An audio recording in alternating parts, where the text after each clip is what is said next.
ஒளிபரப்ப உதவுபவர்கள் திருமதி இருதயமேரி குடும்பத்தினர், கடலூர். டி. ஆண்டனி சாமி இவரின் ஆன்ம இளைப்பாட்சிக்காக வேண்டி.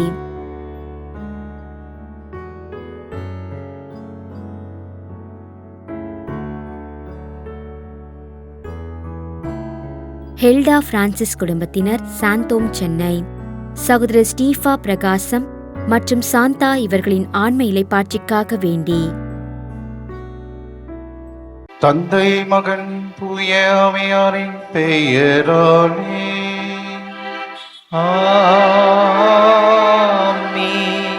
நம் ஆண்டவராகிய இயேசு கிறிஸ்துவின் அருளும் கடவுளின் அன்பும் தூய ஆவியாரின் நட்புறவும் உங்கள் அனைவரோடும் இருப்பதாக.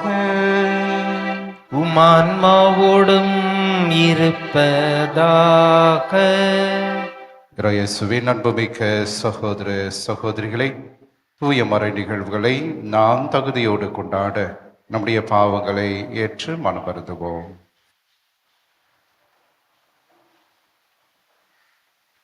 எல்லாம் வல்ல இறைவனிடமும் சகோதர சகோதரிகளே உங்களிடமும் நான் பாவி என்று ஏற்றுக்கொள்கிறேன். ஏனெனில் என் சிந்தனையாலும் சொல்லாலும் செயலாலும் கடமையினை தவறியதாலும் பாவங்கள் பல செய்தேன். என் பாவமே, என் பாவமே, என் பெரும் பாவமே. ஆகையால் எப்போதும் கன்னியான புனித மரியாளையும் வானதூதர் புனிதர் அனைவரையும் சகோதர சகோதரிகளே உங்களையும் நாம் இறைவனாகிய ஆண்டவரிடம் எனக்காக வேண்டிக் கொள்ள மன்றாடுகிறேன். எல்லாம் வல்ல இறைவன் நம் மீது இரக்கம் வைத்து நம் பாவங்களை மன்னித்து நம்ம நிலை வாழ்வுக்கு அழைத்து செல்வாராக. ஆமென். ஆண்டவரே இரக்கமாயிரும். கிறிஸ்துவே இரக்கமாயிரும். ஆண்டவரே இரக்கமாயிரும். கிறிஸ்துவே இரக்கமாயிரும். மன்றாடுவோமாக. ஆண்டவரே, உமது இரக்கத்தில் நம்பிக்கை வைத்து உம்மை மன்றாடு மக்களோடு உடனிருந்து அவர்களை கனிவோடு காத்தருளும்.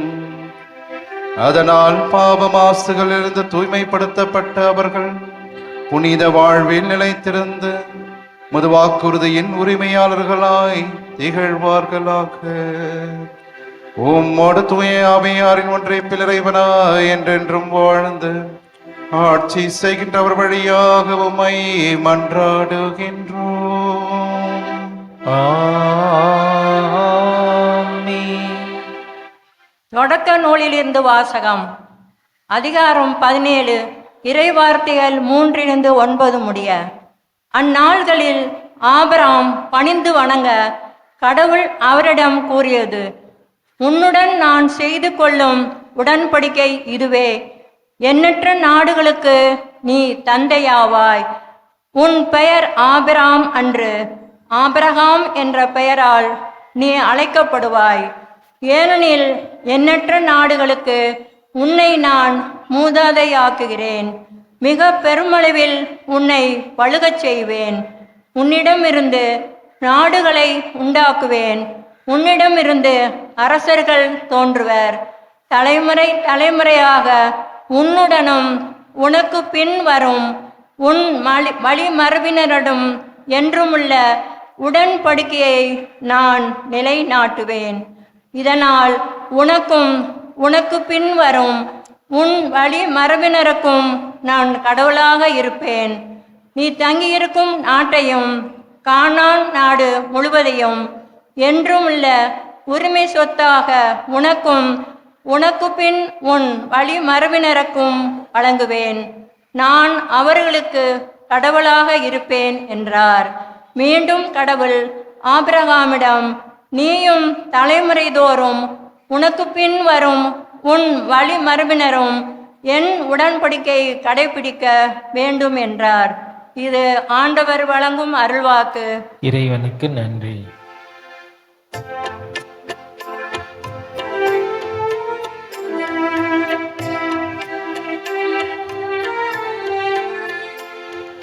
ஆண்டவர் தமது உடன்படிக்கையை இன்றென்றும் நினைவில் கொள்கின்றார்.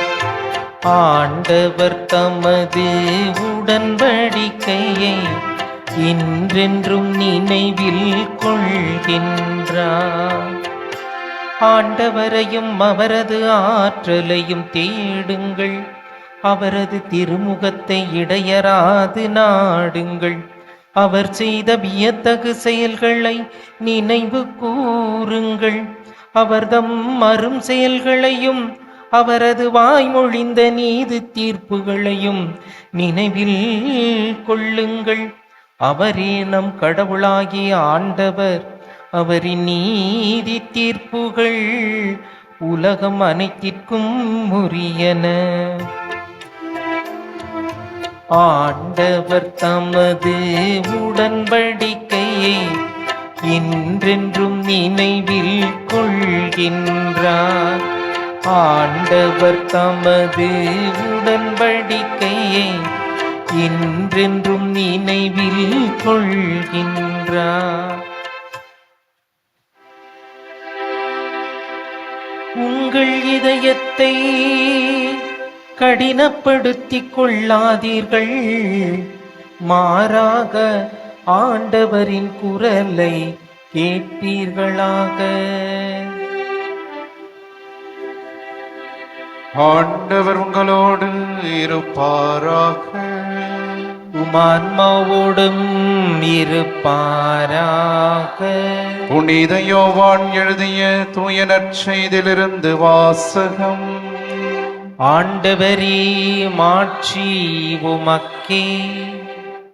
அதிகாரம் 8 இறை திருவார்த்தைகள் 51 59 முடிய.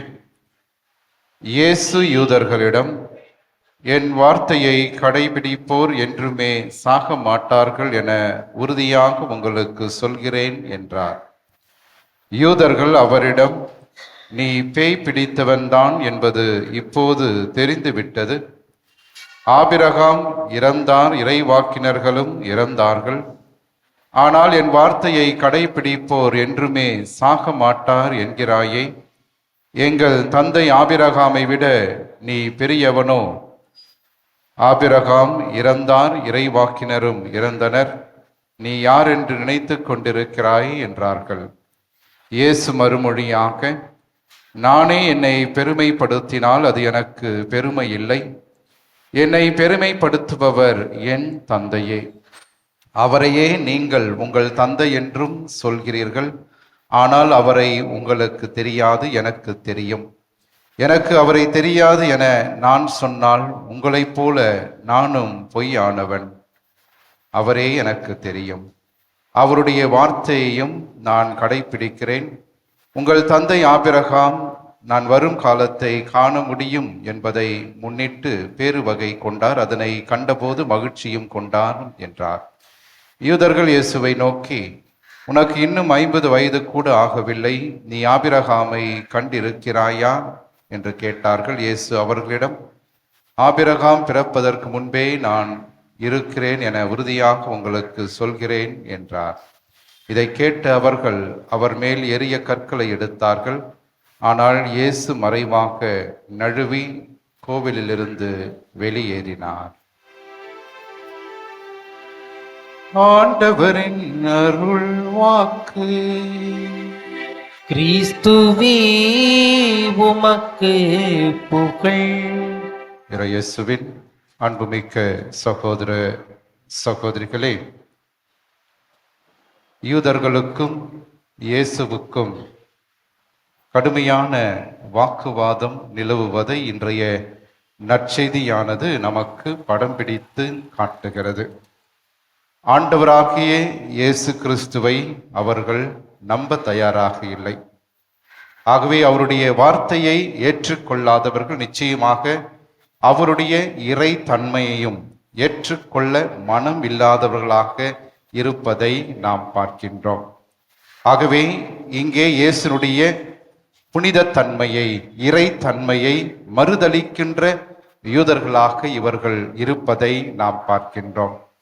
இயேசுவின் பிரியமானவர்களே, இயேசுனுடைய இறை தன்மையை உணர்த்துகின்ற 5 உண்மைகளை நம்முடைய நற்செய்தியானது நமக்கு அறிக்கையிடுகின்றது.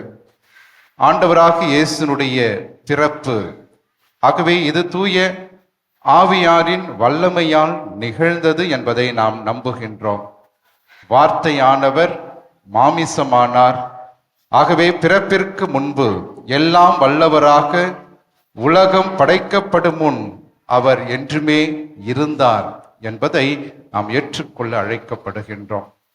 இரண்டாவதாக, ஆண்டவராகிய இயேசு கிறிஸ்துனுடைய இறைப்பணி. ஆகவே அவருடைய இறைப்பணி எப்படிப்பட்டது என்று பார்க்கின்ற போது, தந்தையின் விருப்பத்தை மட்டுமே அவர் செய்தார். ஆகவேதான் இன்றைய நற்செய்தியிலே ஆண்டவராகிய இயேசு கிறிஸ்து, நானே என்னை பெருமைப்படுத்தினால் அது எனக்கு பெருமை இல்லை, என்னை பெருமைப்படுத்துபவர் என் தந்தையே என்கின்ற வார்த்தைகளை சொல்லுகிறார். ஆகவே மகன் தந்தையினுடைய விருப்பத்தை நிறைவேற்றுகின்ற போது அந்த மகன் மீது தந்தை பெருமை கொள்ளுகிறார் என்பதை நாம் பார்க்கின்றோம். அதே நேரத்திலே ஆண்டவராகிய இயேசு கிறிஸ்து நிகழ்த்திய அநேக அற்புதங்கள், குணப்படுத்துதல், உயிரோடு எழுப்புகின்ற நிகழ்வுகள் அனைத்தையும் நான் பார்க்கின்ற போது அவருடைய இறை தன்மை நம் அனைவருக்கும் மிக முக்கியமானதாக தென்படுகிறது. மூன்றாவதாக, நம்முடைய பாவங்களுக்காக தன்னை பலியாக கொடுத்த இயேசு. ஆகவே கடவுள் ஒருவர்தான், கடவுள் தன்மை கொண்டவர் ஒருவர்தான் மற்றவர்களுக்காக தன்னை பலியாக கொடுக்க முடியும். ஆகவே அத்தகைய பலியாக கொடுத்த ஆண்டவராக இயேசுனுடைய இறை தன்மையானது இங்கே வெளிப்படுத்தப்படுகிறது. நான்காவதாக, அவருடைய உயிர்த்தெழுதல்.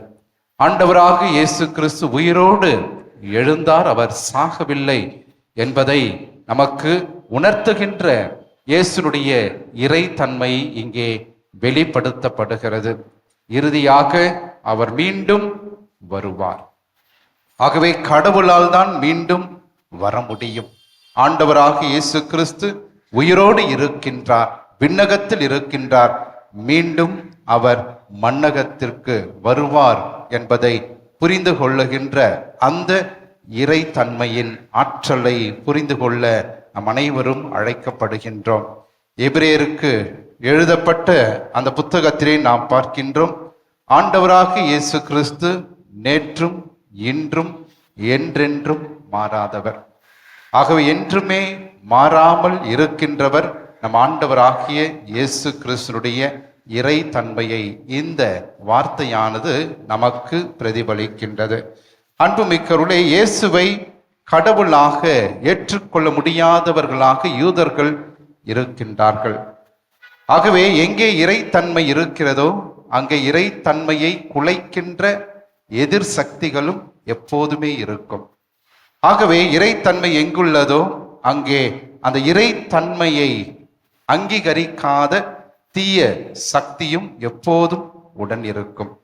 அதே நேரத்தில் இறைத்தன்மையின் பிரசன்னம் எங்கு இருக்கின்றதோ அந்த இறை பிரசன்னத்தின் புனிதத்தை என்றுமே கெடுக்கின்ற சக்திகளும் உடன் இருக்கும் என்பதை நாம் புரிந்து கொள்ள அழைக்கப்படுகின்றோம்.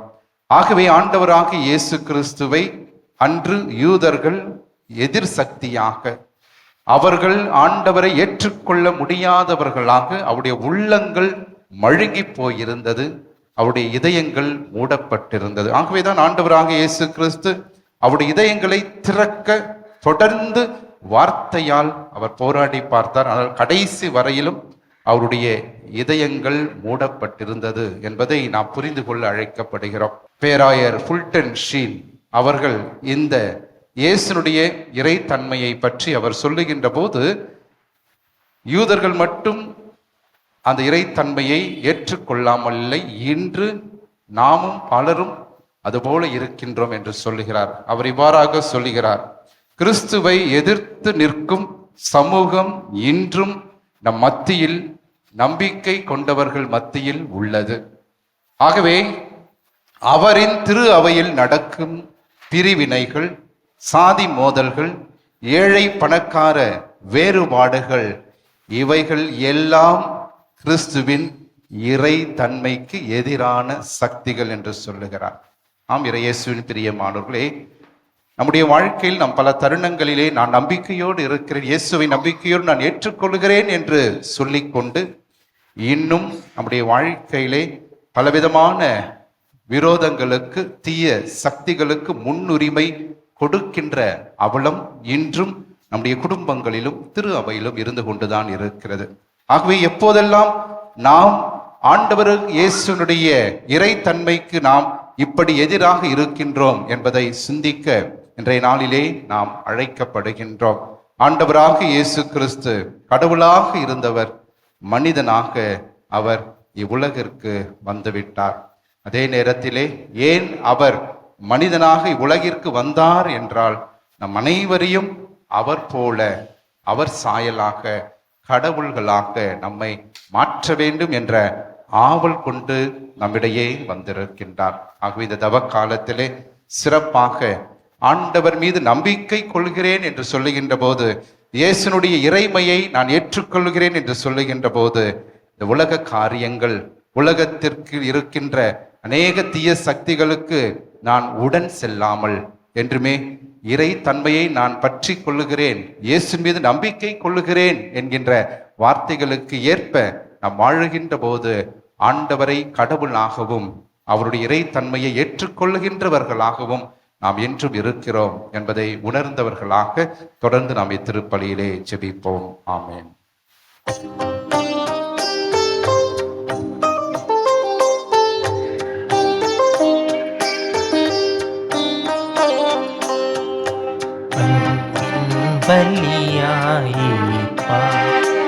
உம்மை அணுகிடும் எளியவர் வேண்டுதல் கேட்பார்.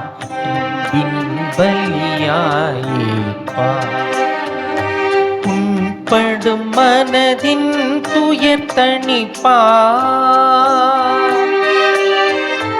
உண்படும் மனதின் துயர் தணிப்பாய். எமை புண்ணிய வாழ்வில் நிலை பெறச் செய்வார்.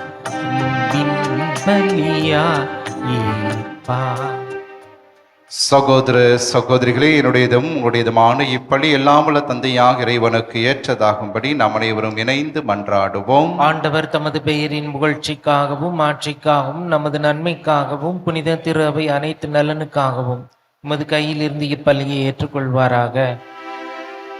ஆண்டவரே, உமக்கு ஒப்புக் கொடுக்கப்படும் இப்பலி பொருட்களை கனிவோடு கண்ணோக்கி அருளவுமை வேண்டுகிறோம். அதனால் இவை எங்கள் மனமாற்றத்திற்கும் உலகம் முழுவதன் மீட்புக்கும் பயன்படுவனவாக எங்கள் ஆண்டவராகிய கிறிஸ்து வழியாக உம்மை மன்றாடுகின்றோம். ஆமென். ஆண்டவர் உங்களோடு இருப்பாராக, ஆன்மாவோடும் இருப்பாராக. இதயங்களை மேலே எழுப்புங்கள். ஆண்டவரிடம் எழுப்பியுள்ளோம். நாம் இறைவனாகிய ஆண்டவருக்கு நன்றி கூறுவோம். அது தகுதியும் நீதியும் ஆனதே. ஆண்டவரே, தூயவரான தந்தையே, என்றுமுள்ள எல்லாம் உள்ள இறைவா, எனாலும் எவ்விடத்திலும் நாங்கள் உமக்கு நன்றி செலுத்துவதும் மெய்யாகவே தகுதியும் நீதியுமாகும், எங்கள் கடமையும் மீட்புக்குரிய செயலுமாகும். ஏனெனில் உம் திருமகனின் மீட்பளிக்கும் பாடுகளினால் உலகம் அனைத்தும் நல் உணர்வை பெறுகின்றது, மது மாண்பை அறிக்கையிடுகின்றது.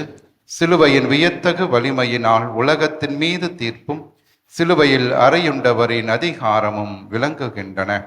ஆகவே ஆண்டவரே, வானதூதர் புனிதர் அனைவரோடும் நாங்கள் சேர்ந்து உம்மை அறிக்கையிட்டு அக்களிப்புடன் சொல்வதாவது: தூயவர் தூயவர் தூயவர், வான்படைகளின் கடவுளாம் ஆண்டவர்.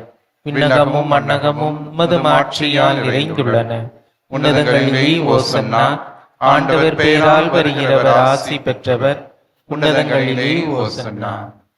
ஆண்டவரே, நீர்மையாகவே தூயவர், தூய்மை அனைத்திற்கும் ஊற்று. ஆகவே உடையாவியை பொழிந்து இக்காணிக்கைகளை தூய்மைப்படுத்த உம்மை வேண்டுகிறோம். இவ்வாறு எங்கள் ஆண்டவர் இயேசு கிறிஸ்துவின் உடலும் இரத்தமுமாக எங்களுக்கு இவை மாறுவனவாக.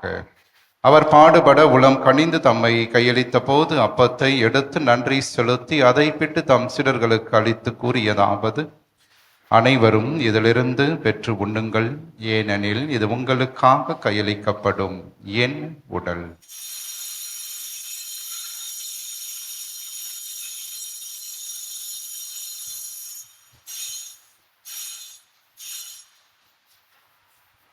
அவ்வண்ணமே இரவு விருந்தை அருந்திய பின் கிண்ணத்தையும் எடுத்து மீண்டும் உமக்கு நன்றி கூறி தம் சீடர்களுக்கு அளித்து அவர் கூறியதாவது, அனைவரும் இதிலிருந்து பெற்று பருகுங்கள், ஏனெனில் இது புதிய நிலையான உடன்படிக்கைக்கு உரிய என் இரத்தத்தின் கிண்ணம். இது பாவ மன்னிப்புக்கென்று உங்களுக்காகவும் பலருக்காகவும் சிந்தப்படும். இதை என் நினைவாக செய்யுங்கள்.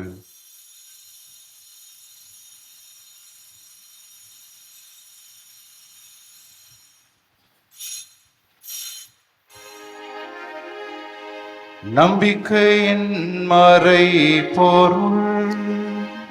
ஆண்டவரே, நீர் வருமளவும் உமது இறப்பினை அறிக்கையிடுகின்றோம், உமது உயிர்ப்பினையும் எடுத்துரைக்கின்றோம். ஆகவே ஆண்டவரே, நாங்கள் கிறிஸ்துவின் இறப்பினையும் உயிர்ப்பினையும் நினைவு கூர்ந்து வாழுதரும் அப்பத்தையும் மீட்பளிக்கும் கிண்ணத்தையும் ஒப்புக் கொடுக்கிறோம். உம் திருமுனின்று மக்கு ஊழியம் புரிய தகுந்தவர்கள் என எங்களை ஏற்றுக்கொண்டீர். எனவே மக்கு நன்றி செலுத்துகிறோம். மேலும் கிறிஸ்துவின் உடலிலும் இரத்தத்திலும் பங்கு கொள்ளும் எங்களை தூய ஆவியார் ஒன்று சேர்க்க வேண்டும் என உம்மை தாழ்மையுடன் மன்றாடுகின்றோம். ஆண்டவரே, உலகெங்கும் பரவியிருக்கும் அது திரு அவையை நினைவு கூர்ந்தருளும். எங்கள் திருத்தந்தை பிரான்சிஸ், எங்கள் பேராயர் ஜார்ஜ், எல்லா திருநிலையினர் ஆகியவரோடும் மத திரு அவை அன்பில் நிறைவு பெற செய்தரலாம். உயிர் தெழும் எதிர்நோக்குடன் துயில் கொள்ளும் எங்கள் சகோதரர் சகோதரிகளையும் இறந்தோர் அனைவரையும் இரக்கத்துடன் நினைவுகூர்ந்து மத திருமுக ஒளியினுள் ஏற்றருளும். எங்கள் அனைவர் மீதும் இரக்கமாயிரும். கடவுளின் கன்னி தாயான புனிதமிக்க ஆரோக்கிய அன்னை, அவருடைய கணவரான புனித யோசேப்பு, புனித திருத்தூதர்கள், இவ்வுலகில் உமக்கு உகந்தவராய் இருந்தோர் ஆகிய புனிதர் அனைவருடனும் நாங்கள் நிலை வாழ்வின் பங்கு கொள்ளும் தகுதி பெற்று உம் திருமகன் இயேசு கிறிஸ்து வழியாக உம்மை புகழ்ந்தேத்தும் வரமருள உம்மை மன்றாடுகின்றோம்.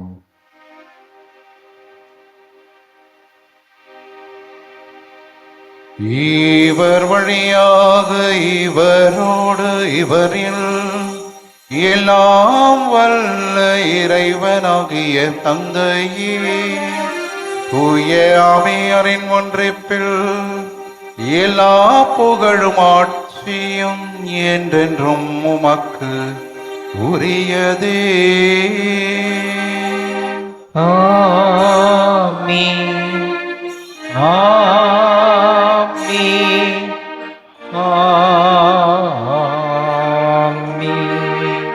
கடவுளை தந்தை என அழைக்க இயேசு நமக்கு கற்றுக் கொடுத்த ஜெபத்தை விண்ணக தந்தையை நோக்கி நாம் நம்பிக்கையோடு மன்றாடுவோம். விண்ணுலகில் இருக்கின்ற எங்கள் தந்தையே, உமது பெயர் தூயது என போற்றப் பெறுக. உமது ஆட்சி வருக. உமது திருவுளம் விண்ணுலகில் நிறைவேறுவது போல மண்ணுலகிலும் நிறைவேறுக. எங்கள் அன்றாட உணவை இன்று எங்களுக்கு தாரும். எங்களுக்கு எதிராக குற்றம் செய்வோரை நாங்கள் மன்னிப்பது போல எங்கள் குற்றங்களையும் மன்னியும். எங்களை சோதனைக்கு உட்படுத்தாதையும் தீமையிலிருந்து எங்களை விடுவித்தருளும். ஆண்டவரே, தீமை அனைத்திலிருந்தும் எங்களை விடுவித்து எங்கள் வாழ்நாளில் அமைதியை கனிவுடன் அருள உம்மை மன்றாடுகின்றோம். உமது இதய இரக்கத்தின் உதவியால் நாங்கள் பாவத்திலிருந்து எப்போதும் விடுதலை பெற்று யாதொரு கலக்கமுமின்றி நலமாய் இருப்போமாக. நாங்கள் எதிர்நோக்கியிருக்கும் பேரின்பத்திற்காகவும் எம் மீட்பராகிய இயேசு கிறிஸ்துவின் வருகைக்காகவும் காத்திருக்கின்றோம். ஏனெனில் ஆட்சியும் வல்லமையும் ஆட்சியும் என்றென்றும் உமதே. ஆண்டவரே இயேசு கிறிஸ்துவே, அமைதியை உங்களுக்கு விட்டு செல்கின்றேன், என் அமைதியையே உங்களுக்கு அளிக்கின்றேன் என்றும் திருத்தூதர்களுக்கு மொழிந்தீரே. எங்கள் பாவங்களை பாராமல் உமது திரு அவையின் நம்பிக்கையை கண்ணோக்கி உமது திருவுலத்திற்கு ஏற்பதற்கு அமைதியும் ஒற்றுமையும் அளித்தருள்வீராக. என்றென்றும் வாழ்ந்து ஆட்சி செய்கின்றவர் நீரே. ஆமென். ஆண்டவருடைய அமைதி என்றும் உங்களோடு இருப்பதாக. ஆன்மாவுடன் இருப்பதாக. ஒருவருக்கு ஒருவர் ஆண்டவர் தருகின்ற அமைதியை நாம் பகிர்ந்து கொள்வோம்.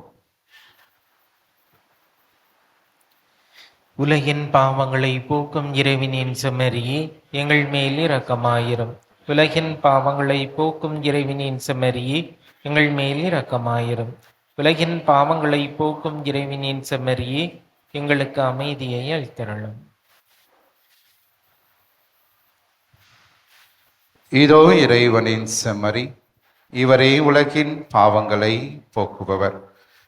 நம்முடைய அன்றாட குடும்ப வாழ்விலே நமக்கு எதிராக வருகின்ற எல்லாம் தீமைகள், துன்பங்கள், தீராத கடன் சுமைகள், உடல் உள்ளத்தை வாட்டுகின்ற நோய்கள், அழகையினால் வருகின்ற சோதனைகள், இவை அனைத்திலிருந்து நம்மை தினந்தோறும் காத்து வழிநடத்துகின்ற உயிருள்ள இயேசு கிறிஸ்து இவரே. இவருடைய திருவிருந்திற்கு அழைக்க பெற்ற நாம் அனைவருமே பேறு பெற்றோர். நீர் நிலத்தில் எழுந்தருளி வர நாம் தகுதியற்றவன், ஆனால் ஒரு வார்த்தை மட்டும் சொல்லியருளும், எனது ஆன்மா நலமடையும். கிறிஸ்துவின் திருவுடல் திருரத்தும் நம்மை காத்து நிலை வாழ்வு நமக்கு அளிப்பதாக. ஆமென். நன்றியோடு மன்றாடுவோமாக. ஆண்டவரே, மீட்பளிக்கும் கொடைகளால் நிறைவு பெற்ற நாங்கள் உமது இரக்கத்தை இறைஞ்சி கேட்கின்றோம். அதனால் இம்மை வாழ்வில் எங்களுக்கு ஊட்டமளிக்கும் இந்த அருளடையாளத்தால் நாங்கள் முடிவில்லா வாழ்வில் பங்கேற்க செய்வீராக. எங்கள் ஆண்டவராகிய கிறிஸ்து வழியாக உம்மை மன்றாடுகின்றோம். ஆண்டவர் உங்களோடு இருப்பாராக. ஆன்மாவோடும் இருப்பாராக. எல்லாம் வல்ல இறைவன் தந்தை, மகன், தூய ஆவியார் என்றும் உங்களை ஆசீர்வதிப்பாராக.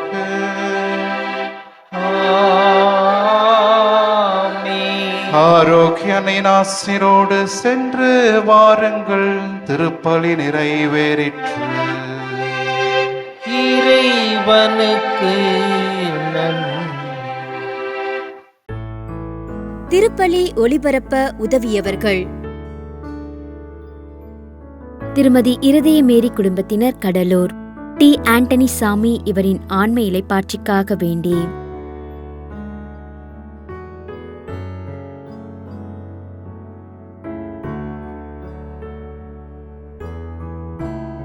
ஹெல்டா பிரான்சிஸ் குடும்பத்தினர், சாந்தோம், சென்னை. சகோதரர் ஸ்டீஃபா பிரகாசம் மற்றும் சாந்தா இவர்களின் ஆன்ம இலைப்பாற்றிக்காக வேண்டி.